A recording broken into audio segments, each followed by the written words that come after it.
Ces podcasts ont été réalisés par les étudiants de l'ESJ Paris Grand Lille.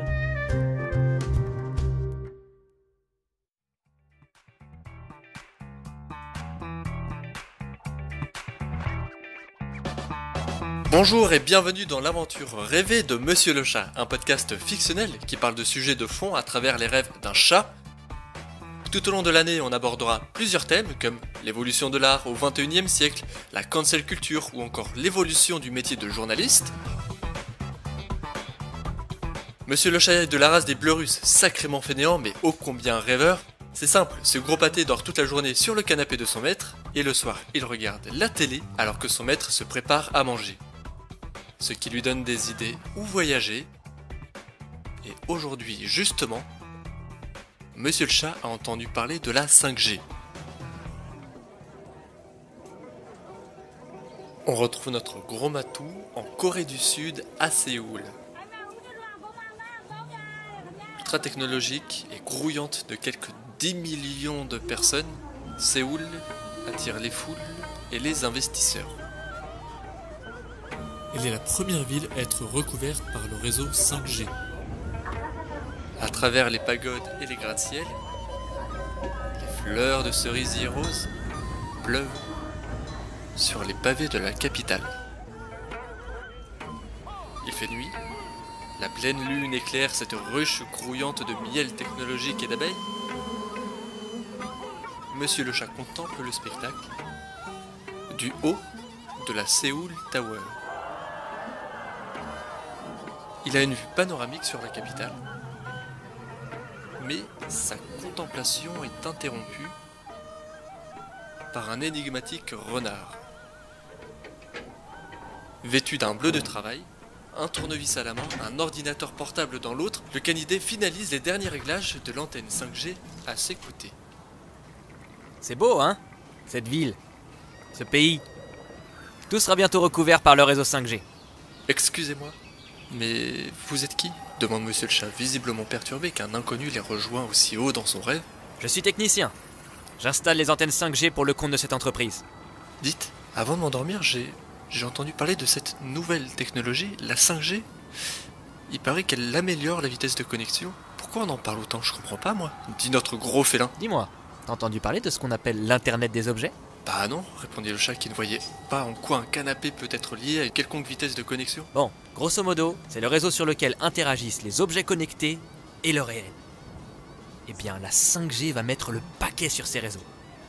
Imagine-toi que c'est une nouvelle autoroute qui va se créer et qui va permettre de faire passer plus de voitures, plus d'informations, plus rapidement. Et ça va permettre de sauver des vies. Par exemple, en temps de confinement, les opérations médicales pourront être plus sécurisées et mieux réalisées. Oui, mais une autoroute, ça va prendre du temps à construire. C'est extrêmement polluant, non ? C'est aussi pour ça qu'on en parle autant, questionne Monsieur le Chat. On a une belle vue d'ici, non ? Oui, répond Monsieur le Chat qui ne voyait pas où le renard rusé voulait en venir. D'ici, on peut voir toute la ville. Des immenses buildings aux pagodes, des antennes 5G aux voitures automatiques. Tout ce progrès technologique, toute cette richesse visible, ça représente le futur, l'innovation, une certaine forme de sécurité.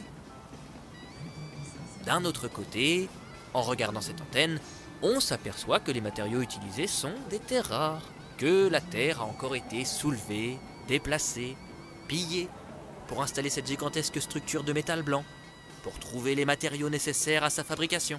Oui, ça pollue, mais ça va amener ça. Tout dépend du point de vue, mon cher ami. La 5G, c'est l'autoroute de la 4G, mais avec des infrastructures nouvelles et des nouvelles voitures, adaptées à ces nouvelles routes. Dans ce cas-là, pourquoi ça fait autant de débat en France ? Demande Monsieur le Chat. Mais parce qu'il y a les militaires et les politiques qui se sont mis dans le coup. Ceux qui auront le contrôle sur ça auront une partie du monde entre leurs mains. Même sur les autoroutes, il y a des péages. Et ceux qui contrôlent les péages contrôlent les entrées et venues des visiteurs. Et la France est visiblement à la bourre. Regarde. À ces mots, le renard montre une autoroute à l'horizon. Le chat regarde le bout de sa griffe. Les militaires sont positionnés au niveau du péage. Une voiture arrive. Elle est arrêtée par les forces de l'ordre. Imagine que l'animal dans cette voiture soit un espion russe, français ou chinois. Il tente d'infiltrer le pays pour récolter des informations ultra confidentielles. Pendant que le renard parle, le conducteur de la voiture se fait contrôler, arrêté et emmené par les autorités. Heureusement que le gouvernement sud-coréen contrôle le péage, non? Sinon la sécurité intérieure aurait été compromise. Alors, tu vois que c'est pas si mal, la 5G. Monsieur le chat n'est pas très convaincu. Il comprend que la 5G est une nouvelle technologie qui dépend davantage de l'Internet des objets, qu'elle va créer de nouvelles infrastructures pour de meilleures performances, et surtout qu'elle a un coût environnemental certain. Et puis, notre gros matou a aussi assimilé l'enjeu géopolitique qu'il y a derrière cette technologie, mais il continue de se questionner sur l'utilité d'une nouvelle technologie. N'est-elle pas superflue? En plus, ça risque d'amplifier la crise sociétale et sociale. Mais il sent que le renard ne pourra pas répondre à ces questions, lui qui a déjà bien aidé à comprendre l'essentiel.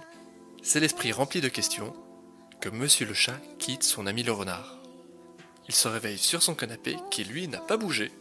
Notre gros matou a flippé pour rien, c'est pas demain la veille que les canapés commenceront à communiquer avec la maison, justement. Son maître arrive, l'accueille en lui faisant un festival de caresses, avant de lui servir à manger. Les deux amis s'endorment l'un sur l'autre, devant une émission consacrée à ce que l'on appelle la police de la pensée.